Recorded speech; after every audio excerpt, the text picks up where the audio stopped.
ខ្ញុំបាទសូមគោរពជំរាបសួរការវិលត្រឡប់មកកាន់កម្មវិធីគំនិតនឹងលុយថ្ងៃនេះគឺជាសប្តាហ៍ទី3នៃកម្មវិធីគំនិតនឹងលុយដែលមានផ្សាយជូនប្រិយមិត្តអ្នកស្ដាប់ថ្ងៃនេះផងដែរយើងក៏បានលើកយកប្រធានបទមួយថ្មីប៉ុន្តែនៅក្នុងប្រធានបទនេះយើងនៅតែនិយាយអំពីការធ្វើទីផ្សារដដែលនៅក្នុងថ្ងៃនេះផងដែរយើងក៏បានអញ្ជើញវាលក្មិនលោកវែងស្រីសុកដែលជាវាលក្មិនកាលពីសប្តាហ៍មុនឲ្យលោកមកបកស្រាយបន្តតាក់ទងនឹងការរៀបចំយុទ្ធសាស្ត្រទីផ្សារដែលកាលពីសប្តាហ៍មុនយើងបាននិយាយអំពីការរៀបចំនិងការគ្រប់គ្រងទីផ្សារប៉ុន្តែសប្តាហ៍នេះយើងបានលើកយកប្រធានបទមួយថ្មីដែលនិយាយអំពីការរៀបចំយុទ្ធសាស្ត្ររបស់ទីផ្សារកម្មវិធីគំនិតនឹងលុយដែលមានផ្សាយជូនប្រិយមិត្តអ្នកស្ដាប់នៅរាល់ថ្ងៃសៅរ៍វេលាម៉ោង 12 រហូតដល់ម៉ោង 1 ថ្ងៃត្រង់កម្មវិធីគំនិតនឹងលុយនឹងស្រាយបំភ្លឺជូនលោកអ្នកដោយវាលក្មិនដែលមានបទពិសោធន៍ចំណេះដឹងដែលទទួលបានភាពជោគជ័យនៅក្នុងការងារមុខជំនួញនិងជីវិតរស់នៅប្រចាំថ្ងៃប្រិយមិត្តអ្នកស្ដាប់អាចទូរស័ព្ទចូលរួមបានប្រសិនបើជាមានចម្ងល់ឬមតិយោបល់ទាក់ទងនឹងប្រធានបទខាងលើដែលអាចទូរស័ព្ទចូលរួមបានតាមរយៈលេខទូរស័ព្ទ3ប្រព័ន្ធ010 910 125 092 11 23 11និង088 721 77និង11កម្មវិធីគំនិតនឹងលុយដែលយើងផ្ដោតសំខាន់ទៅលើគំនិតដែលធ្វើឲ្យបុគ្គលម្នាក់ទទួលបានជោគជ័យនិងគំនិតដែលធ្វើឲ្យបុគ្គលម្នាក់ទទួលបានភាពបរាជ័យអញ្ចឹងដើម្បីកុំឲ្យខាតពេលវេលាយូរយើងងាកមកជួបវាលក្មិនរបស់យើងបាទសូមជម្រាបសួរគ្រូបាទសូមជម្រាបសួរលោកផាន់ណាបាទសូមលោកណែនាំខ្លួនទៅកាន់ប្រិយមិត្តអ្នកស្ដាប់យើងម្ដងទៀតពីព្រោះកាលពីសប្តាហ៍មុនបងប្អូនអ្នកស្ដាប់យើងបើសិនជាគាត់បានស្ដាប់គាត់បានស្គាល់ហើយថាលោកមានការងារអីធ្វើនៅកន្លែងណាមានតួនាទីអីប៉ុន្តែមានបងប្អូនអ្នកស្ដាប់យើងឬក៏ប្រិយមិត្តអ្នកស្ដាប់យើងថ្មីគាត់ចង់ស្គាល់ទៀតថាថ្ងៃហ្នឹងតើអ្នកណាគេដែរដែលមកបកស្រាយនៅលើប្រធានបទការរៀបចំយុទ្ធសាស្ត្រអញ្ចឹងសូមអញ្ជើញលោកគ្រូណែនាំខ្លួនបាទជាឧទាហរណ៍សូមគ្រប់ជំរាបសួរដល់ប្រិយមិត្តអ្នកស្ដាប់វិទ្យុ Wonderful ទាំងអស់នៅថ្ងៃនេះផងដែរសង្ឃឹមថាប្រិយមិត្តអ្នកស្ដាប់មានសុខភាពល្អហើយនឹងការប្រស័យទំនាក់ទំនងគ្នាហ្នឹងគឺដល់ជាធម្មតាទេកាលពីសប្តាហ៍មុនយើងបានជួបគ្នាម្ដងហើយបាទទៅលើប្រធានបទការរៀបចំនិងគ្រប់គ្រងទីផ្សារបាទហើយខ្ញុំចាំថាកាលពីសប្តាហ៍មុនហ្នឹងការទេសនាពីខ្លួនហ្នឹងដែលជាខ្លីដែរមិនទាន់បានក្បោះក្បាយដែរបាទអញ្ចឹងសប្តាហ៍នេះខ្ញុំសូមបន្ថែមឲ្យកាន់តែបាទបន្តិចទៀតតាក់ទងជាមួយនឹងខ្លួនខ្ញុំផ្ទាល់ដូចសប្តាហ៍មុនគឺខ្ញុំបានជម្រាបថាខ្ញុំធ្វើការនៅចំដុលបដាជីវៈខេត្តកំពង់ស្ពឺតាំងពីឆ្នាំ2008ប៉ុន្តែមុននឹងចាប់ផ្ដើមការងារនៅទីនោះខ្ញុំបានធ្វើការនៅក្រុមហ៊ុនឯកជននានាផងដែរដែលតាក់ទងទៅនឹងទីផ្សារនោះនៅក្នុងឆ្នាំ2004ដល់2005ខ្ញុំបានធ្វើជាការងារនៅក្នុង marketing ជា team leader នៅក្នុងក្រុមហ៊ុន Master Pharma បច្ចុប្បន្នក្រុមហ៊ុននឹងនៅដំណើរការឲ្យទីតាំងគាត់ដូចជានៅទល់មុខ XO បាទរយៈពេល1ឆ្នាំជា team leader បន្ទាប់មកទៀតនៅឆ្នាំ2006និង2007ខ្ញុំសម្រាប់មួយឆ្នាំដោយសារតែរវល់ពេលវេលានៃការសិក្សានោះអញ្ចឹងតដល់2006 2007នោះខ្ញុំបានចូលបម្រើការងារនៅក្រុមហ៊ុនមួយទៀតឈ្មោះថា E Global Trading ដែលបច្ចុប្បន្នគាត់ដូរមកក្រុមហ៊ុន Green Resource តែខ្ញុំបានឃើញបាទគាត់លក់ទឹកផ្លែឈើដេៗហើយនៅទីនោះគឺខ្ញុំធ្វើជា Assistant Sales Manager នៅក្នុងក្រុមហ៊ុន E Global Trading នោះបានបន្ទាប់មកបានខ្ញុំធ្វើជាសាស្ត្រាចារ្យម្ដងនៅចាំដុលបណ្ដុះបណ្ដាលវិជ្ជាជីវៈខេត្តកំពង់ស្ពឺនឹងបង្រៀននៅតាមសាកលវិទ្យាល័យឯកជននានាជា part time នោះឯងបាទអញ្ចឹងសង្ឃឹមថាប្រិយមិត្តអ្នកស្ដាប់គាត់ស្វែងយល់បានកាន់ច្រើនជាងសប្ដាហ៍មុនទៅទៀតបាទអរគុណបាទតាមរយៈដែលលោកវែងស្រីសុកដែលជាវាលក្មិននៅក្នុងថ្ងៃនេះដែលនឹងមកបកស្រាយតាក់ទងទៅនឹងការធ្វើយុទ្ធសាស្ត្រទីផ្សារដែលបានលើកឡើងមកយើងឃើញថាលោកមានបទពិសោធន៍ច្រើនទាំងបទពិសោធន៍នៅក្នុងការងាររដ្ឋទាំងការងារឯកជន ហើយក៏ជាសាស្ត្រាចារ្យម្នាក់ដែលបង្រៀននៅតាមសាកលវិទ្យាល័យមួយចំនួននៅក្នុងរាជធានីភ្នំពេញអញ្ចឹងជាដំបូងខ្ញុំចង់ឲ្យលោកបង្ហាញទៅកាន់ប្រិយមិត្តដែលលោកបានមានសំណូមពរកាលពីសប្តាហ៍មុនឆ្ងល់ថាជុំសប្តាហ៍មុនបានអញ្ជើញលោកវិលក្មិនមកម្ដងហើយហេតុអីបានជាសប្តាហ៍នេះនៅតែអញ្ជើញមកទៀតដោយសារកម្មវិធីគំនិតនឹងលុយយើងចង់ផ្លាស់ប្ដូរមនុស្សដើម្បីឲ្យនិយាយមានការផ្លាស់ប្ដូរគំនិតផ្សេងពីគ្នាប៉ុន្តែដោយសារមានការសំណូមពរពីបងប្អូនអ្នកស្ដាប់របស់យើងច្រើនដែលគាត់ចង់ឲ្យបន្តនិយាយការធ្វើទីផ្សារនេះបន្តទៀតព្រោះគាត់ថាសប្តាហ៍មុន1ម៉ោងដូចតិចដល់ស្ដាប់ទៅវាជក់ចិត្តចង់ស្ដាប់ទៀតប៉ុន្តែវាតិចពេកវាស្ដាប់ទៅដូចជាអត់សូវយល់រឿងច្រើនបាទអញ្ចឹងហើយក៏បានអញ្ជើញវាលក្មិនរបស់យើងនឹងមកបកស្រាយតាក់ទងនឹងការរៀបចំយុទ្ធសាស្ត្របន្តទៀតអញ្ចឹងជាដំបូងហ្នឹងខ្ញុំចង់សួរថាតើការរៀបចំយុទ្ធសាស្ត្រហ្នឹងវាយ៉ាងម៉េចទៅហើយវាមានលក្ខណៈម៉េចការរៀបចំយុទ្ធសាស្ត្រទីផ្សារហ្នឹងបាទសូមអរគុណបាទអរគុណលោកស្ប៉ាណាជាថ្មីម្ដងទៀតក៏ខ្ញុំសូមថ្លែងអំណរគុណដល់អ្នករៀបចំកម្មវិធីហើយនិងប្រិយមិត្តទាំងអស់ដែលមានសំណូមពរស្វែងយល់អំពីទីផ្សារនឹងឲ្យបានកាន់តែច្រើនថែមទៀតណាបាទដូច្នេះហើយធ្វើឲ្យខ្ញុំមានឱកាសចូលនៅក្នុងកម្មវិធីនេះជាលើកទី2ទៀតបាទតកតងទៅនឹងការរៀបចំយុទ្ធសាស្ត្រទីផ្សារនេះតាមពិតដោយដែលខ្ញុំបានរៀបរាប់កាលពីសប្តាហ៍មុនអញ្ចឹងនៅក្នុងផែនការទីផ្សារនោះយើងមានយុទ្ធសាស្ត្រទីផ្សារនៅក្នុងនោះបាទដូច្នេះគាត់ឆ្ងល់ថាតើយុទ្ធសាស្ត្រទីផ្សារយើងត្រូវធ្វើយ៉ាងម៉េចបាទគាត់ចង់ឲ្យបានស្វែងយល់ពីកន្លែងហ្នឹងឲ្យបានច្រើនតកតងទៅនឹងយុទ្ធសាស្ត្រមុននឹងខ្ញុំចាប់ផ្ដើមបកស្រាយបន្ថែមលម្អិតពីលើនឹងទៀតនោះសូមឲ្យប្រិយមិត្តអ្នកស្ដាប់ទាំងអស់គាត់ស្វែងយល់អំពីអត្ថន័យនៃពាក្យថាយុទ្ធសាស្ត្របាទតាមមតិឬក៏យោបល់របស់ខ្ញុំយល់ថាយុទ្ធសាស្ត្រយើងអាចសួរថាតើអ្វីទៅជាយុទ្ធសាស្ត្រតាមគំនិតរបស់ខ្ញុំគឺមានន័យថាយុទ្ធសាស្ត្រគឺជាកលល្បិចជាសិលវិធីឬក៏ជាវិធីសាស្ត្របាទដើម្បីយើងធ្វើអ្វីមួយបាទអញ្ចឹងដល់ពេលដែលយើងបូកបញ្ចូលគ្នាជាមួយនឹងយុទ្ធសាស្ត្រទីផ្សារអញ្ចឹងមានថាការធ្វើទីផ្សារប្រកបដោយយុទ្ធសាស្ត្រប្រកបដោយសិលវិធីបាទឬក៏យើងអាចថាបើយើងប្រើពាក្យថាកលល្បិចដូចជាធ្ងន់ធ្ងរដូចជាប្រហែលជាប្រិយមិត្តអ្នកស្ដាប់របស់យើងក៏គិតថារ៉ូស៊ីធ្វើល្បិចធ្វើអីមិនអាហ្នឹងបែរជាអាក្រក់ឯតាមមើលអញ្ចឹងបាទព្រោះកាលណាយើងប្រើពាក្យអញ្ចឹងមានថាដូចមានកលល្បិចដាក់គ្នាទៅវិញទៅមករវាងផ្ទៃក្នុងអង្គភាពឬក៏ក្រុមហ៊ុនមួយនិងក្រុមហ៊ុនមួយជាដើមបាទប៉ុន្តែអត្ថន័យនៃយុទ្ធសាស្ត្រគឺមានន័យថាការរៀបចំក្បួនថាទៅធ្វើម៉េចដើម្បីឲ្យឈ្នះគេបាទដូច្នេះហើយនេះហើយដែលជាអត្ថន័យនៃយុទ្ធសាស្ត្រទីផ្សារយើងរៀបចំការគ្រប់គ្រងទីផ្សារប្រកបដោយយុទ្ធសាស្ត្រយើងមានវិធីសាស្ត្ររបស់យើងនៅក្នុងសប្តាហ៍នេះខ្ញុំសូមបកស្រាយដែលតាក់ទងទៅនឹងយុទ្ធសាស្ត្រ marketing នោះខ្ញុំសូមលើកយក3ចំណុចបាទទី1តាក់ទងជាមួយនឹងយុទ្ធសាស្ត្រកាត់ចំណាយទីផ្សារបាទហើយទី2គឺយុទ្ធសាស្ត្រជ្រើសរើសទីផ្សារគោលដៅបាទទី3នោះគឺយុទ្ធសាស្ត្រកំណត់ជំហរបាទខ្ញុំនឹងបញ្យល់បានលម្អិតទៅលើចំណុចមួយនេះទៀតយើងដឹងហើយថាចំណុចទី1គឺការកាត់ចំណាយទីផ្សារសួរថាហេតុអីបានយើងធ្វើការកាត់ចំណាយទីផ្សារតែជាបងប្អូនប្រិយមិត្តគាត់ឆ្ងល់ដែរស្អីកាត់ចំណាយទីផ្សារហ្នឹងបាទយ៉ាងទីផ្សារវាមានច្រើនកន្លែងច្រើនតំបន់អញ្ចឹងណាអញ្ចឹងកាត់យ៉ាងម៉េចខ្ញុំឆ្ងល់ថាកាត់ពាក្យថាកាត់វាមានកបិតមានអីហើយវាអញ្ចឹងនៅក្នុងទីផ្សារពាក្យថាការកាត់ចំណាយទីផ្សារហ្នឹងតើយើងកាត់ប្រើកបិតដែរឬក៏យើងប្រើអីបាទដល់លោកផាណាគិតដល់កបិតអញ្ចឹងប្រហែលជាយើងគិតទៅដល់ដាវទៀតអញ្ចឹងអត្ថន័យនៃការកាត់ចំណាយទីផ្សារនេះគឺមានន័យថាយើងធ្វើការកំណត់យកទីផ្សារណាមួយណាឬក៏យើងបែងចែកទីផ្សារទាំងអស់នោះទៅជាចំណែកតូចហេតុអីបានយើងបែងចែកទៅជាចំណែកតូចដោយសារតែតម្រូវការនិងការចង់បានរបស់អតិថិជន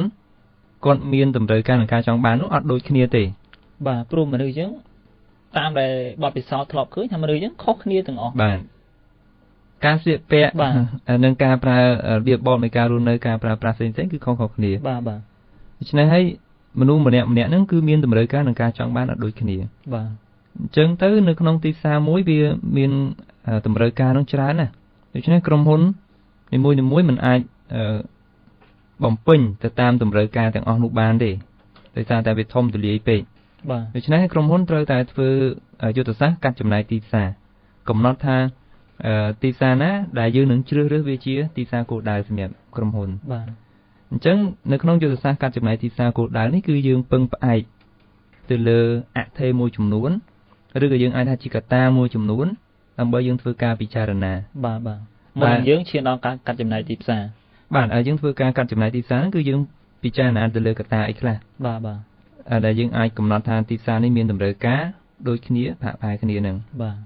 ដូច្នេះយើងប្រើពិចារណាលើកត្តាទាំងអស់ហ្នឹងដើម្បីកំណត់ថាតើក្រុមអតិថិជនមួយណាដែលមានតម្រូវការនិងការចង់បានដូចគ្នាបាទដូច្នេះហើយការកាត់ចំណាយទីផ្សារគឺមានន័យថា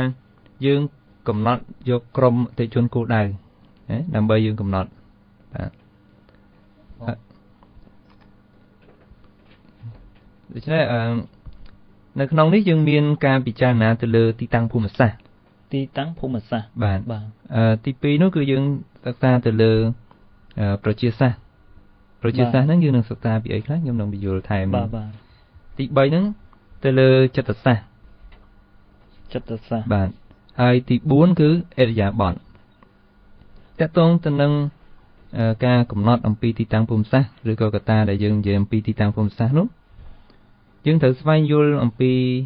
ថាតើទីផ្សារដែលយើងចង់ទៅប្រកបរបររកស៊ីរបស់យើងហ្នឹងនៅតំបន់ណាហើយតំបន់នោះវាជាតំបន់អីតំបន់ប្រជុំជនឬក៏ទីជនបទណាមួយបាទហើយតំបន់នោះតើវាមានស្ថានភាពយ៉ាងដូចម្ដេចយើងអាចនិយាយថាតើតំបន់ហ្នឹងជាតំបន់កំពង់រាបតំបន់វាលទំនាបឬក៏តំបន់លិចទឹកលិចអីចឹងទៅអាហ្នឹងយើងគួរតែពិចារណាអំពីទីតាំងភូមិសាស្ត្រនោះបាទនៅក្នុងទីតាំងភូមិសាស្ត្រក៏យើងសិក្សាអំពីតំបន់ហ្នឹងដូចថានៅទីក្រុងទំហំទីក្រុងប្រមាណធំតូចដូច្នេះយើងអាចកំណត់បានអំពីចំនួននៃអតិថិជននោះដែរចំនួនឬក៏យើងនិយាយរហូតដល់ទំហំនៃប្រទេសនោះតែម្ដងបាទខ្ញុំលើកឧទាហរណ៍ដូចថាដូចជា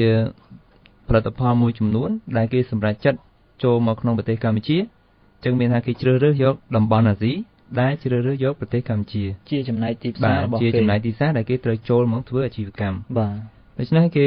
ស្វែងយល់អំពីតំបន់ភូមិសាស្ត្រហ្នឹងមានន័យថាជាជន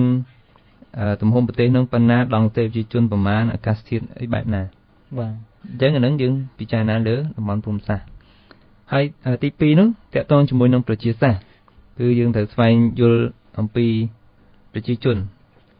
ដែលរស់នៅក្នុងតំបន់ហ្នឹងទីក្រុងហ្នឹងឬក៏ប្រទេសហ្នឹងបាទដូច្នេះយើងនឹងគេធ្វើការសិក្សាអំពីអាយុហ្នឹងមានន័យថាប្រជាជនដែលរស់នៅក្នុងប្រទេសហ្នឹងឬក៏តំបន់ហ្នឹងវាមានកម្រិតអាយុពីប្រមាណទៅប្រមាណបាទកុមារមានប្រមាណអ្នកតបមកយើងដល់ជំទង់ដល់វ័យកណ្ដាលឬក៏វ័យចាស់ចំនួនប្រមាណអ្នកគេសិក្សាស្វែងយល់អំពីអាយុនៃក្រុមអតិថិជននោះដូច្នេះហើយក៏ដើម្បីកំណត់ឲ្យបានដឹងថាតើផលិតផលរបស់គាត់ឧទាហរណ៍ថាបើសិនជាផលិតផលរបស់គាត់សម្រាប់កុមារអញ្ចឹងបើតំបន់ដែលគាត់ចង់ចូលទៅហ្នឹងអត់មានក្មេងទេ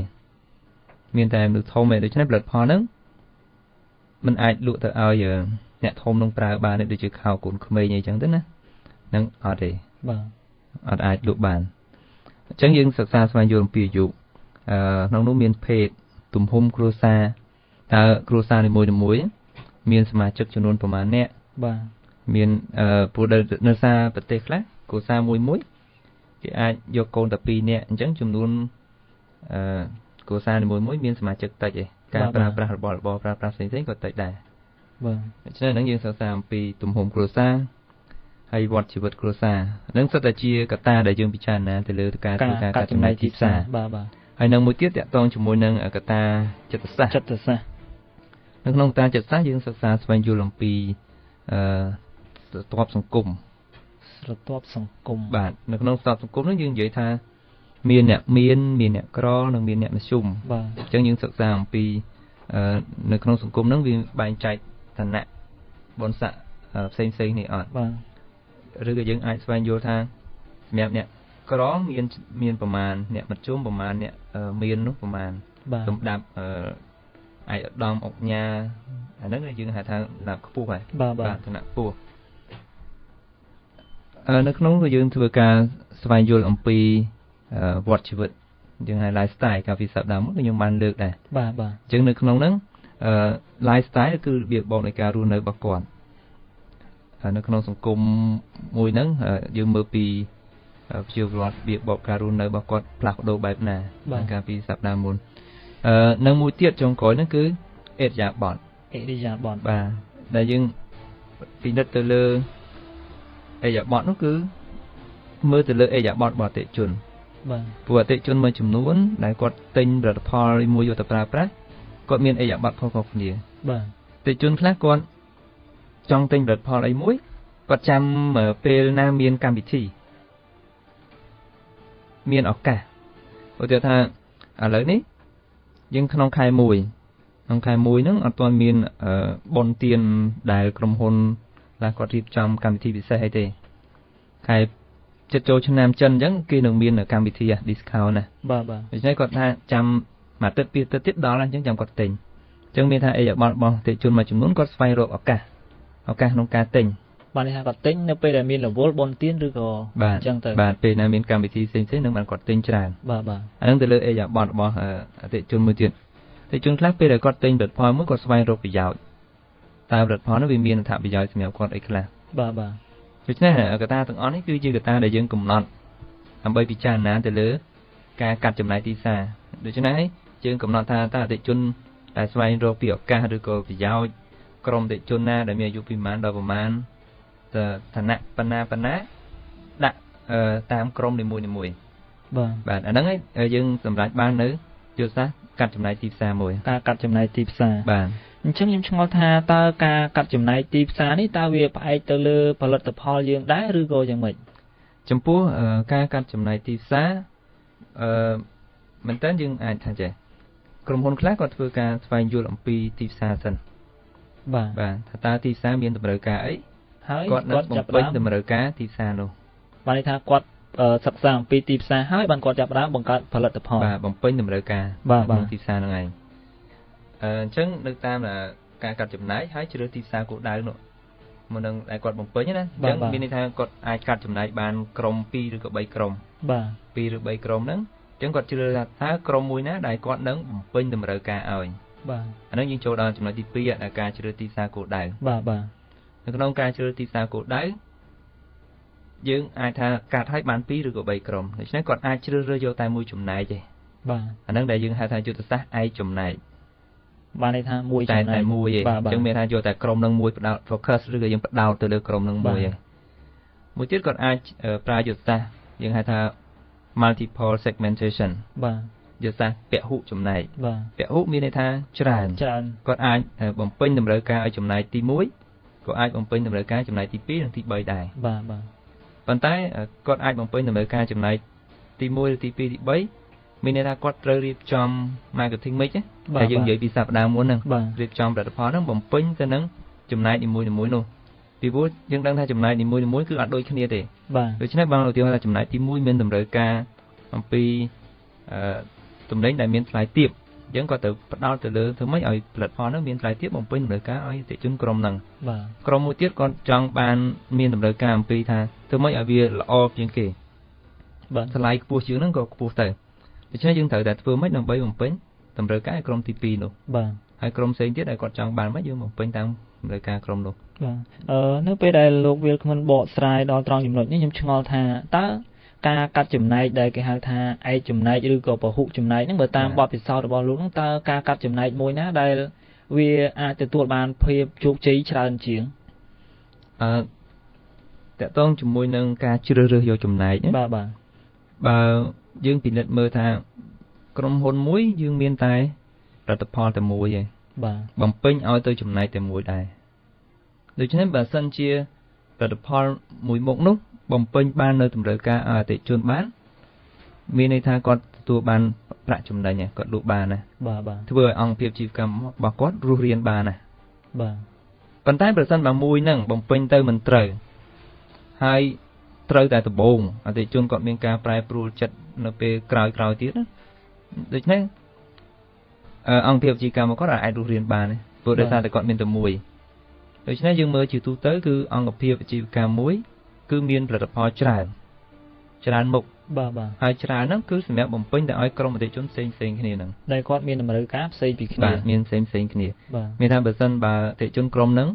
យើងបំពេញអត់បានយើងអាចបំពេញបាននៅអតិជនក្រុមផ្សេងទៀត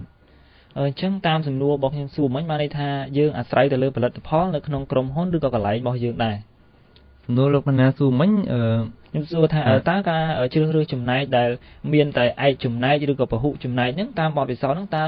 មួយណាដែលទទួលបានជោគជ័យច្រើនជាងបាទចម្លើយគឺយើងជ្រើសរើសយកពហុចំណែកបានថា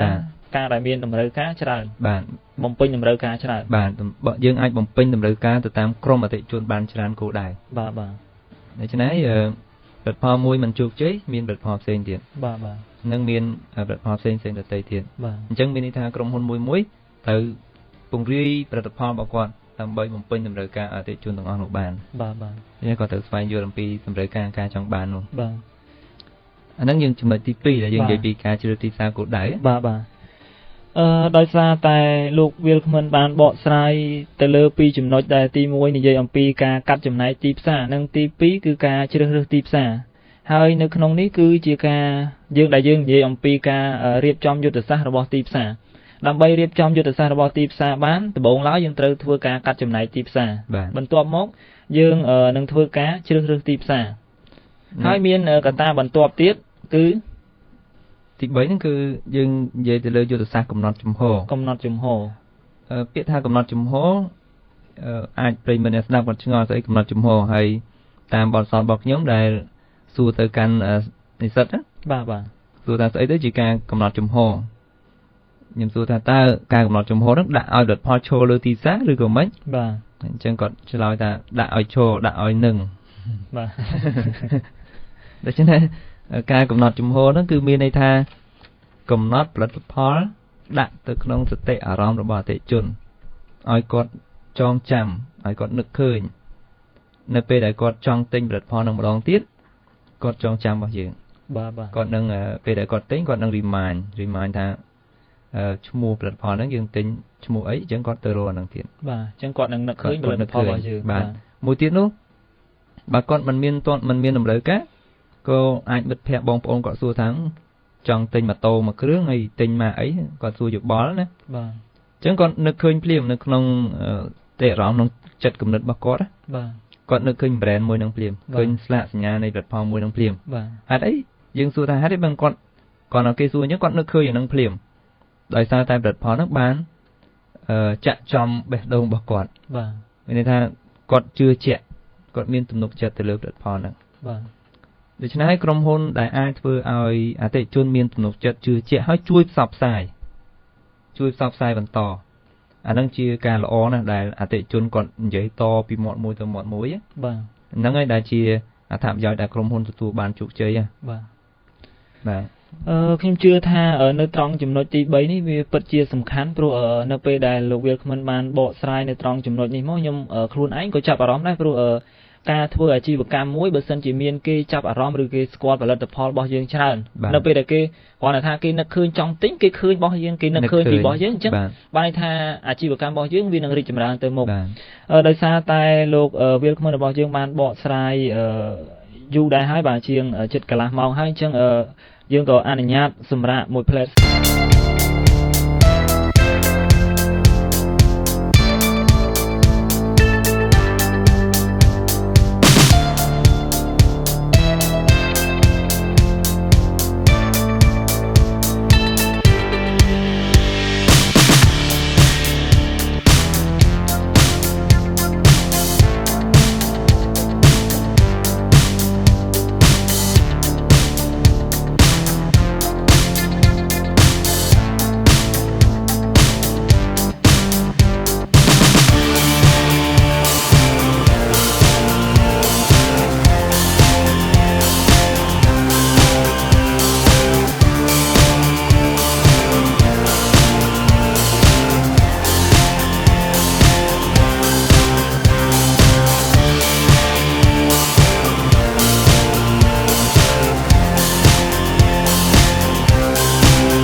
សូមស្វាគមន៍មកកាន់កម្មវិធីគំនិតនឹងលុយនៃវគ្គទី2ដែលនិយាយអំពីការរៀបចំយុទ្ធសាស្ត្ររបស់ទីផ្សារដែលយើងនិយាយមកដល់ចំណុចទី3នៅក្នុងការកំណត់ជំហរតាមរយៈប្រធានបទខាងលើប្រិយមិត្តអាចទូរស័ព្ទចូលរួមបានតាមរយៈលេខទូរស័ព្ទ3ប្រព័ន្ធ010 910 125 092 11 23 11និង088 721 77និង11កម្មវិធីនេះគឺបានផ្ដោតសំខាន់ទៅលើគំនិតដែលធ្វើឲ្យបុគ្គលម្នាក់ទទួលបានជោគជ័យឬក៏គំនិតនៅក្នុងការបង្កើតអាជីវកម្មដែលមកដល់សម័យកាលឥឡូវនេះគឺការធ្វើអាជីវកម្មដែលយើងហៅថាការធ្វើជំនួញឬការរកស៊ីនេះបានថាវាទៅជាផ្នត់គំនិតមួយដែលមនុស្សគ្រប់គ្នាចង់ធ្វើចង់ដឹងប៉ុន្តែគាត់នៅមានបញ្ហាមួយគឺគាត់អត់បានយល់ថាតើគេធ្វើយ៉ាងដូចម្ដេចហើយមានកត្តាអីខ្លះអញ្ចឹងនៅក្នុងថ្ងៃនេះយើងក៏បានលើកយកការរៀបចំយុទ្ធសាស្ត្រទីផ្សារដែលយើងនិយាយដល់ចំណុចទី3ដែលការកំណត់ជំហរដែលលោកវាលខមមិនបានលើកឡើងពីវគ្គទី1ថាការកំណត់ជំហរទីផ្សារនេះគឺការធ្វើឲ្យផលិតផលរបស់យើងនឹងវាដកជាប់នៅក្នុងសតិអារម្មណ៍របស់អតិថិជនរបស់យើងនៅពេលដែលគេនឹកឃើញចង់ទិញបានន័យថាគេនឹកឃើញដល់ផលិតផលរបស់យើងឬក៏គេអត់ចង់ទិញមានបងប្អូនគេថាគេចង់បានផលិតផលអស់ហ្នឹងក៏គេអាចណែនាំព្រោះគេនៅជាប់អញ្ចឹងខ្ញុំចង់សួរថាធ្វើដូចមិនដេចបានជាអាចឲ្យផលិតផលអីអស់ហ្នឹងទៅជាប់នៅក្នុងសតិអារម្មណ៍ដែលឲ្យតែគេនឹកឃើញចង់ទិញគេទិញរបស់យើងអញ្ចឹងកន្លែងហ្នឹងវាសំខាន់ណាស់ខ្ញុំចង់សួរថាតើគេធ្វើដូចមិនដេចដើម្បីឲ្យមានសតិអារម្មណ៍អីផលិតផលរបស់យើងនៅក្នុងសតិអារម្មណ៍របស់អតិថិជនរបស់យើងបាទសូមអរគុណបាទសូមអរគុណដើម្បីកំណត់ជំហរផលិតផលឬក៏ក្រុមហ៊ុនមួយអាចយកផលិតផលរបស់ខ្លួនដាក់ជាប់ទៅក្នុងចិត្តគំនិតរបស់អតិថិជននោះគឺខ្លួនឯងផ្ទាល់ហ្នឹងអង្គភាពអាជីវកម្មផ្ទាល់ហ្នឹងត្រូវខិតខំធ្វើយ៉ាងណាដើម្បីបំពេញតម្រូវការឲ្យគាត់នៅក្នុងនោះគាត់ត្រូវតែធ្វើការពិចារណាទៅលើឬក៏ធ្វើការសម្រេចចិត្តទៅលើផលិតផលបាទអញ្ចឹងតើផលិតផលរបស់គាត់គុណភាពទី1បាទគាត់គិតអំពីគុណភាពនៃផលិតផលនោះតើគុណភាពនៃផលិតផលហ្នឹងវាមានកម្រិតប៉ុណ្ណាតាមពិតទៅពាក្យថាគុណភាពគឺអតិថិជនជាអ្នកឲ្យបើយើងឲ្យនិយមន័យថាដូចនេះហៅថាគុណភាពអាស្រ័យលើអតិថិជនបាទមានន័យថាបើសិនជាអតិថិជនគាត់អត់សូវមានលុយគាត់ទិញផលិតផលក្នុងកម្រិតថ្លៃណាមួយអានឹង quality ឬក៏គុណភាពសម្រាប់គាត់បាទប៉ុន្តែសម្រាប់អ្នកដែលមានលុយច្រើនគាត់ថានឹងអត់មាន quality ទេឧទាហរណ៍ដូចជាទូរស័ព្ទ Samsung និង iPhone អញ្ចឹងបាទអ្នកដែលមានចំណូលទាប Samsung គាត់ថានឹងវា quality របស់គាត់ហើយប៉ុន្តែអ្នកដែលមានលុយច្រើនហើយគាត់រចនាប័ទ្មជីវិតរបស់គាត់មានការប្រែប្រួលផងដែរគាត់ថានឹងអត់ quality ទេបាទ iPhone quality សម្រាប់គាត់ដូចជាអត់ទាន់សម័យសោះបាទអញ្ចឹងអត់មានគុណភាពបាទយើងត្រូវគិតអំពីគុណភាពនៃផលិតផលបាទការរៀបចំវិច្ចចប់នៃផលិតផលនោះបាទនៅក្នុងការវិច្ចចប់នោះនៅលើសបកវិច្ចចប់នៃផលិតផលដោយដែលយើងឃើញនៅលើទីផ្សារនោះណាអញ្ចឹងនៅក្នុងនៅលើនោះត្រូវតែមានឈ្មោះបាទការដាក់ឈ្មោះឲ្យផលិតផលបាទបើសិនជាផលិតផលមួយអត់មានឈ្មោះតើអតិថិជនគាត់ remind ឬក៏គាត់នឹកឃើញយ៉ាងដូចម្ដេចបាទគាត់នឹកសម័យអត់ចេញទេតែបើសិនជាមានឈ្មោះគាត់នឹកឃើញផលិតផល A B អញ្ចឹងឧទាហរណ៍ថាគាត់ទិញសាប៊ូគាត់នឹកឃើញសាប៊ូម៉ាកណាមួយបាទដូច្នេះឈ្មោះនឹងឯងណាហើយការដាក់ឈ្មោះឲ្យផលិតផលនោះសូម្បីអង្គភាពអាជីវកម្មត្រូវកំណត់ឈ្មោះថាសូម្បីឲ្យខ្លីងាយចងចាំបាទខ្លីងាយចងចាំដូចឈ្មោះមនុស្សយើងអញ្ចឹងបើកាលណាឈ្មោះមនុស្សយើងដាក់ទៅព្រោះគេចូលចិត្តហៅគេហៅយើងរហូតគេនឹកឃើញរហូតបាទទៅជួបជុំគ្នាបាត់លោកនេះទៅណាបាត់ហើយដោយសារឲ្យគាត់ចងចាំតែឈ្មោះហ្នឹងវាស្រួលចាំវាព្រោះដូច្នេះការដាក់ឈ្មោះផលិតផលក៏ដូចគ្នាអញ្ចឹងដែរនឹងមួយទៀតតកតងជាមួយនឹងសេវាកម្មដែលភ្ជាប់ជាមួយនឹងផលិតផលនោះបាទជាការពិតផលិតផលมันអាចផ្ដាច់ចេញពីសេវាកម្មបានទេបាទដោយថាអតិថិជនគាត់ទៅទិញផលិតផលមួយអញ្ចឹងអ្នកលក់ត្រូវតែផ្ដល់សេវាផ្ដល់សេវាកម្មដូចជាឧទ្ទិសនាមពីផលិតផលហ្នឹងបាទពយល់ពីផលិតផលហ្នឹងឲ្យទៅគាត់អាហ្នឹងឯងដែលជាសេវាមួយដែលអតិថិជនគាត់មានទំនុកចិត្តថាទៅគេទទួលរាក់ទាក់សេវាគមន៍គាត់បាទហើយអតិថិជនអាចឆ្ងល់ចឹងមិនបានគាត់និយាយសេវាកម្មនៅក្នុងផលិតផលហ្នឹងជាការពិតគឺផលិតផលមិនអាចផ្ដាច់ពីសេវាកម្មបានទេវាអាចមានសេវាកម្មមុនពេលទិញក្រោយពេលទិញជាដើមបាទចឹងនៅត្រង់ចំណុចនេះខ្ញុំមានចម្ងល់មួយថាបើសិនជា និយាយអំពីការកំណត់ចំហហើយយើងចំណុចទី1យើងនិយាយអំពីផលិតផលនៅពេលដែលនិយាយអំពីផលិតផលនិយាយអំពីគុណភាពការវេចខ្ចប់ឬក៏ការដាក់ឈ្មោះឬក៏ការផ្ដល់សេវាកម្មចុះបើសិនជាបងប្អូនប្រិយមិត្តអ្នកស្ដាប់របស់យើងគាត់មានអាជីវកម្មឬក៏ការរកស៊ីទូចមួយដែលគាត់អត់មានជាការដាក់ឈ្មោះឲ្យត្រឹមត្រូវឬក៏អត់មានការវេចខ្ចប់ឲ្យត្រឹមត្រូវអញ្ចឹងហើយតើគាត់ធ្វើដូចម្តេចដើម្បីកំណត់ដែលកំណត់ចំហបានឲ្យអ្នកចូលមកកន្លែងគាត់ហើយឲ្យមានការចងចាំនៅក្នុងចិត្តនៅក្នុងគំនិតហ្នឹងថាកន្លែងរបស់គាត់ហ្នឹងមានបើកអីអញ្ចឹងតើធ្វើដូចម្តេចវិញកន្លែងហ្នឹងបាទតាមខ្ញុំចាប់បានគឺបែបជាលោកផាណាគាត់ចង់បែរទៅរក small business ជាលក្ខណៈគ្រួសារអាជីវកម្មតូចជាលក្ខណៈគ្រួសារហើយគាត់អត់ផលិតគាត់យកផលិតផលផ្សេងៗយកមកលក់ហើយធ្វើម៉េចគាត់កំណត់ចំហផលិតផលឬក៏កន្លែងគាត់នឹងបានបើមែនទែនគឺធ្វើឲ្យអតិថិជនគាត់ចងចាំថាហាងមួយហ្នឹងបាទកន្លែងមួយហ្នឹងគាត់ចងចាំក្នុងចិត្តរបស់គាត់ហើយគាត់នឹងមកទិញនៅកន្លែងហាងហ្នឹងកន្លែងតូបហ្នឹងបាទអញ្ចឹងតើតើនឹងផលិតផលអ្នកលក់គាត់ត្រូវគិតថាតើគាត់គួរយកផលិតផលគុណភាពកម្រិតប៉ុណ្ណាដើម្បីយកមកលក់នៅក្នុងហាងរបស់គាត់បាទអានេះដើម្បីកសាងគេឈ្មោះកន្លែងរបស់គាត់ហាងរបស់គាត់បាទអញ្ចឹងធ្វើឲ្យអតិថិជនមានទំនុកចិត្តថាឲ្យទៅហាងហ្នឹងគឺអត់បារម្ភពីគុណភាពទេអាហ្នឹងគាត់មានទំនុកចិត្តបែបហ្នឹងបាទដូច្នេះលើអាជីវករហ្នឹងគាត់សម្រេចចិត្តថាតើផលិតផលមួយណាដែលគាត់យកមកលក់ឧទាហរណ៍ថាបើសិនជាគាត់លក់បន្លែវិញគាត់លក់តែបន្លែណាដែលវាមានគុណភាពមិនប៉ះពាល់សុខភាពមិនមានជាតិគីមីទេដូច្នេះបើសិនជាម៉ួយគាត់យកបន្លែណាផ្សេងមកដែលគាត់មិនស្គាល់ច្បាស់លាស់គាត់អត់លក់ទេបាទនេះគាត់អត់លក់ទេដូច្នេះគាត់ធ្វើអញ្ចឹងដូចគ្នាបាទធ្វើអតិថិជនចងចាំកន្លែងតូបបងស្រីហ្នឹងគាត់លក់តែផលិតផលល្អៗឯងគាត់អត់បោកប្រាស់យើងទេបាទអញ្ចឹងនៅក្នុងការកំណត់ចំហតើមានអ្វីផ្សេងក្រៅពីផលិតផលទៀតដែលធ្វើឲ្យអតិថិជនចងចាំនៅក្នុងនោះក៏យើងធ្វើការសម្រេចចិត្តទៅលើថ្លៃដែរបាទការរៀបចំថ្លៃឲ្យផលិតផលមួយឲ្យបានសមស្របនៅក្នុងការធ្វើការសម្រេចចិត្តអំពីថ្លៃនោះចំពោះ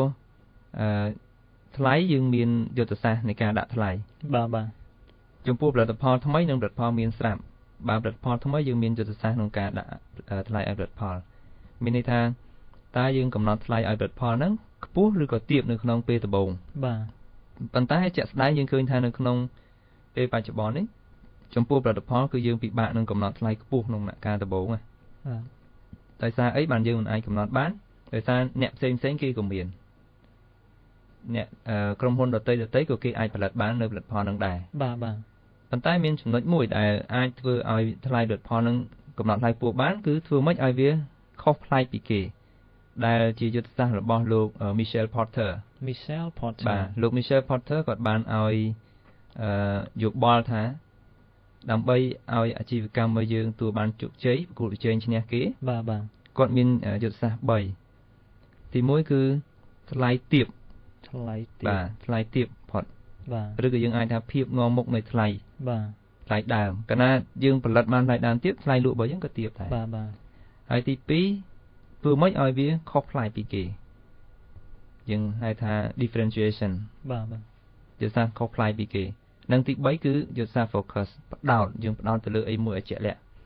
បាទដូច្នេះលោក Michael Porter គាត់ឲ្យយោបល់អញ្ចឹងថាធ្វើម៉េចឲ្យប្លែកពីគេដូច្នេះបើសិនជាផលិតផលរបស់យើងវា different ពីគេវាប្លែកពីគេ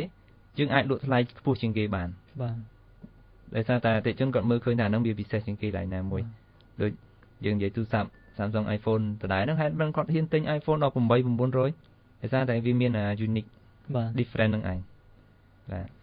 ចុះភាពប្លែកគ្នានេះបើយើងនិយាយទៅកាន់ឧបករណ៍ប្រើប្រាស់ដូចជាទូរស័ព្ទអីយើងមើលឃើញភាពងាយស្រួលថាយើងសំដៅទៅលើ screen សំដៅទៅលើភាពស្ដើងរបស់វាអញ្ចឹងបើសិនជានៅក្នុងអាជីវកម្មបែបតូចដូចជាការរកស៊ីដូចជាការបើកហាងលក់កន្លែងញ៉ាំអីឬក៏នៅក្នុងភោជនីយដ្ឋានមួយតើគាត់ធ្វើយ៉ាងដូចម្តេចដើម្បីឲ្យគាត់នឹងមានភាពខុសប្លែកពីគេភាពខុសប្លែកនៅក្នុងអាជីវកម្មជាលក្ខណៈគ្រួសារគឺយើងអាចមានលើម្ចាស់អាជីវកម្មគាត់អាចបន្ថែមអ្វីមួយដែលវាមានលក្ខណៈពិសេសឧទាហរណ៍ថាបើសិនជាយើងបើកហាង លក់បាយឬក៏ហាងលក់អីមួយផ្សេង បាទ ឥឡូវយើងលើកឧទាហរណ៍ថាដូចជាហាងលក់ដូចគូផាណាមិញគាត់លក់ហាងកាទៀវហាងបាយអញ្ចឹង បាទ អញ្ចឹងយើងមានបន្ថែមជាកន្លែងអាន បាទ លើកនោះណា បាទ មានកន្លែងអានសភៅដូច្នេះអាហ្នឹងវាជា unique បាទ បើយើងទៅញ៉ាំកន្លែងផ្សេងអត់ទេអត់មានទេហើយ unique មួយទៀតយើងអាចថាឥឡូវនេះតិចជនគាត់ចូលចិត្តច្រើនគឺ Wi-Fi អ៊ីនធឺណិត បាទ ទៅគាត់មានទូរស័ព្ទគាត់ទៅ connect ហ្នឹងហើយ បាទ អញ្ចឹងគាត់កន្លែងណាអត់មានគាត់អត់ចូលទេ បាទ គាត់ទៅកន្លែងណាដែលវាមាន បាទ អាហ្នឹងវាជាលក្ខណៈ different ដែរ បាទជាក់ស្ដែងអញ្ចឹងមិនមែនបើសិនជាខ្ញុំខ្លួនឯងផ្ទាល់ក៏អញ្ចឹងបើសិនជាទៅកន្លែងញ៉ាំអីណាដែលគាត់មានផ្ដល់ជាលក្ខណៈ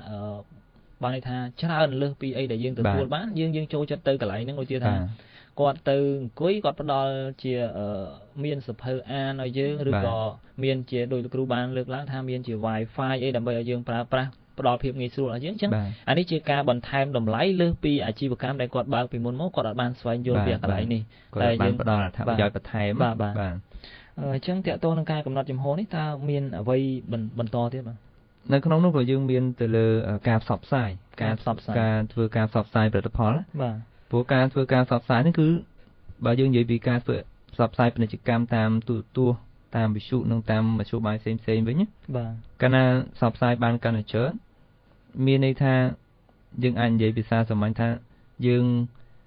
រអ៊ូឬក៏ច្រៀងដាក់តិចគាត់រាល់ថ្ងៃអញ្ចឹងបាទអញ្ចឹងដូចគាត់ស្ដាប់បទចម្រៀងរាល់ថ្ងៃអញ្ចឹងបាទគាត់ស្ដាប់រាល់ថ្ងៃយូរទៅគាត់ស៊ាំគាត់ចងចាំគាត់នឹកឃើញបាទគាត់ចាំបើបទចម្រៀងគាត់អត់ចាំបាច់មើលប្រូគាត់អាចច្រៀងបានដែរបាទដូច្នេះផលិតផលដែលគាត់ធ្វើការផ្សព្វផ្សាយប្រាប់ពីផលិតផលនោះមានអីរាល់ថ្ងៃអញ្ចឹងទៅ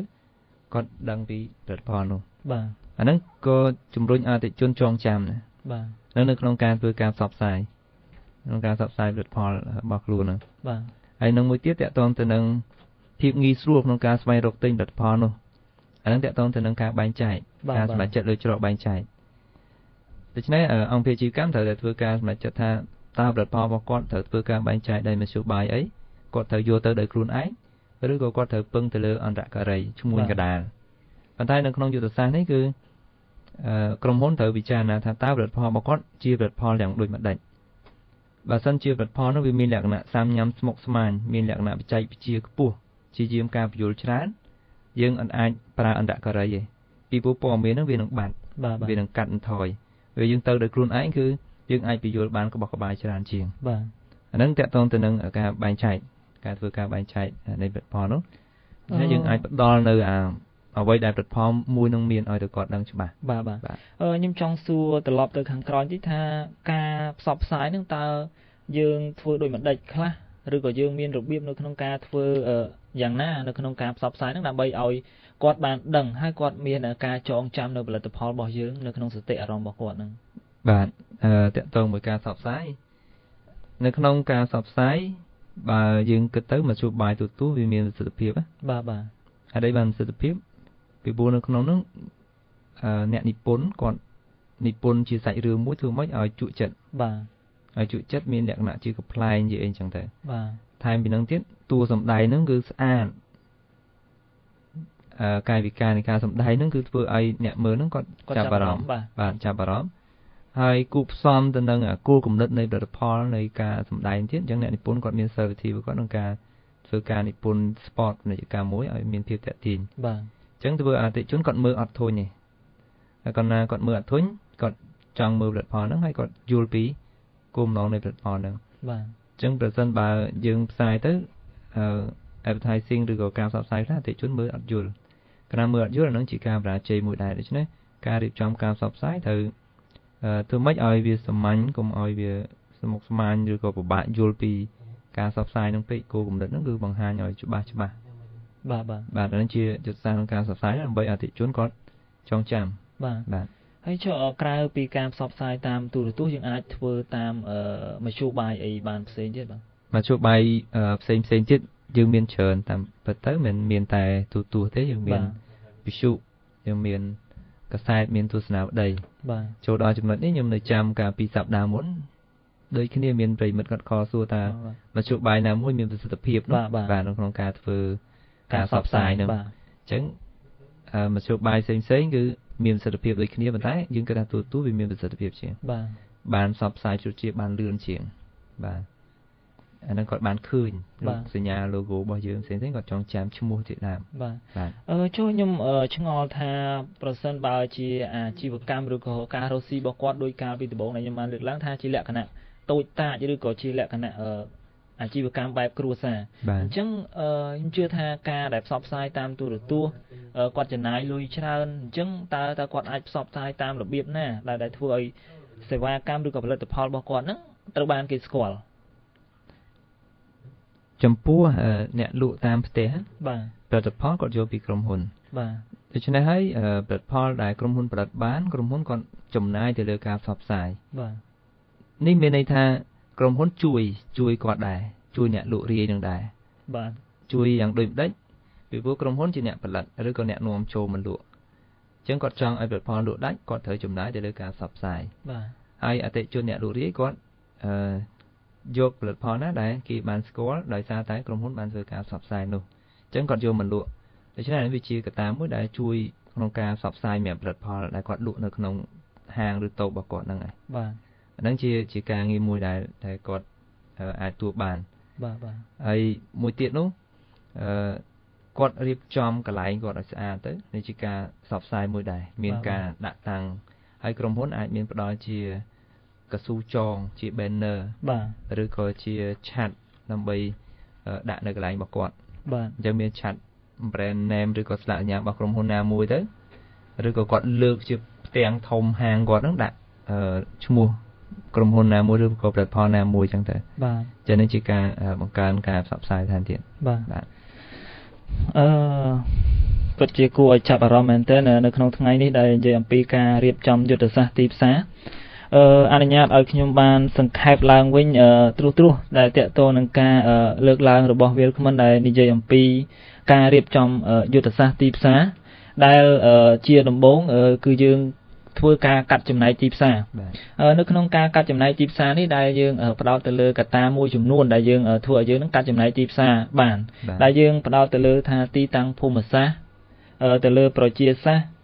ចិត្តសាស្ត្រនិងអេរិយាបថរបស់អតិថិជនបាទមុននឹងយើងធ្វើការរៀបចំយុទ្ធសាស្ត្រទីផ្សារយើងត្រូវការកាត់ចំណែកទីផ្សារមុនសិនបាទអាកន្លែងហ្នឹងមានន័យថាអញ្ចឹងមែនទេបាទនៅក្នុងការកាត់ចំណែកទីផ្សារគឺយើងនិយាយអំពីយុទ្ធសាស្ត្រការកាត់ចំណែកទីផ្សារហ្នឹងហើយបើសិនជាយើងអត់ធ្វើការស្វែងយល់អំពីកត្តាទាំង4នោះទេយើងអាចធ្វើការកំណត់ថាតើអតិថិជនក្រុមណាដែលមានតម្រូវការនិងការចង់បានដូចគ្នាទេដូច្នេះនេះជាការស្វែងយល់អំពីតម្រូវការនិងការចង់បានរបស់អតិថិជននៅក្នុងទីផ្សារទាំងមូលមានន័យថានៅក្នុងផែនការទីផ្សារមួយយើងមានយុទ្ធសាស្ត្រទីផ្សារនៅក្នុងយុទ្ធសាស្ត្រយើងមានការយុទ្ធសាស្ត្រកាត់ចំណែកទីផ្សារហើយបន្ទាប់មកយើងមានយុទ្ធសាស្ត្រជ្រើសរើសទីផ្សារបាទហើយជាចុងក្រោយគឺយុទ្ធសាស្ត្រនៅក្នុងការកំណត់ចំហបាទដែលយើងផ្ដោតទៅលើកត្តា4នៅក្នុងការកំណត់ចំហទីផ្សារដើម្បីឲ្យផលិតផលឬក៏សេវាកម្មរបស់យើងនឹងដកជាប់នៅក្នុងសតិអារម្មណ៍របស់អតិថិជនអញ្ចឹងគឺយើងផ្ដោតទៅលើទី1គឺផលិតផលទី2គឺថ្លៃទី3គឺការផ្សព្វផ្សាយទី4គឺការបែងចែកផលិតផលកន្លែងនេះអញ្ចឹងបាទដោយសារពេលវេលារបស់យើងក៏ខិតមកដល់ពេលវេលានៅទីបញ្ចប់ហើយអញ្ចឹងខ្ញុំចង់គោរពឲ្យលោកវាលក្មិនបានបង្ហាញពីមតិយោបល់ដែលតាក់ទងនឹងកម្មវិធីរបស់យើងបាទសូមអរគុណចំពោះលោកអណ្ណាបាទសូមអរគុណនៅក្នុងកម្មវិធីនេះបាទសូមថ្លែងអំណរគុណចំពោះការចូលរួមស្ដាប់ហើយខ្ញុំក៏សូមធ្វើការអភ័យទោសឬក៏អព្យាស្រ័យផងដែរបើសិនជាការបកស្រាយនេះមានចំណុចខ្វះខាតលើសលួសត្រង់ចំណុចណាមួយមួយទៀតការបកស្រាយនេះវាជាគំនិតយោបល់ឬក៏បទពិសោធន៍អ្វីដែលខ្ញុំទទួលបានឬក៏តាមរយៈការអនុវត្តនិងការសិក្សាស្រាវជ្រាវមកឆ្នៃសូមអព្យាស្រ័យដល់ប្រិយមិត្តអ្នកស្ដាប់ផងដែរបើសិនជាមានការខ្វះខាតនិងសូមអរគុណចំពោះមិត្តភ័ក្តិទាំងអស់ដែលបានស្គាល់ហើយគាត់ជួយលើកទឹកចិត្តនៅក្នុងការចូលរួមក្នុងកម្មវិធីនេះដែរក៏ដូចជាការចូលរួមលើកទឹកចិត្តដល់អ្នករៀបរៀងកម្មវិធីដែរបាទនិងសូមឲ្យកម្មវិធីនេះ ដំណើរការទៅមានប្រិមិត្តគ្រប់គ្រងច្រើននិងមានធ្វើឲ្យកម្មវិធីនេះមានជាប្រិយ បាទសូមអរគុណបាទខ្ញុំក៏សូមអរគុណដល់លោកវាលខមមិនលោកវែងស្រីសុខដែលលោកចំណាយពេលដ៏មានតម្លៃដើម្បីចូលរួមនៅក្នុងកម្មវិធីនេះទាំងសប្តាហ៍ទី2ឥឡូវនេះយើងមកដល់សប្តាហ៍ទី3ក៏នៅតែមានវត្តមានលោកដែលលោកមានការរវល់ច្រើនទាំងនៅក្នុងការងាររដ្ឋឯកជនហើយថែមទាំងជាសាស្ត្រាចារ្យទៀតប៉ុន្តែនៅតែចំណាយពេលដើម្បីមកចូលរួមចែករំលែកចំណេះដឹងនិងបទពិសោធន៍ដែលអ្វីដែលខ្លួនធ្លាប់បានឆ្លងកាត់ខ្ញុំបាទក៏សូមអរគុណដល់ប្រិយមិត្តអ្នកស្ដាប់ដែលតែងតែចូលរួមស្ដាប់ហើយប្រសិនបើជាប្រិយមិត្តអ្នកស្ដាប់ខកខានស្ដាប់នៅថ្ងៃនេះប្រិយមិត្តអ្នកស្ដាប់អាចតាមដានស្ដាប់នៅថ្ងៃអាទិត្យវេលាម៉ោង 12 រហូតដល់ម៉ោង 1 ថ្ងៃត្រង់ឬក៏ប្រិយមិត្តអាចចូលទៅក្នុង page Facebook ដែលបងប្អូនអាចវាយពាក្យថាគំនិតនិងលុយ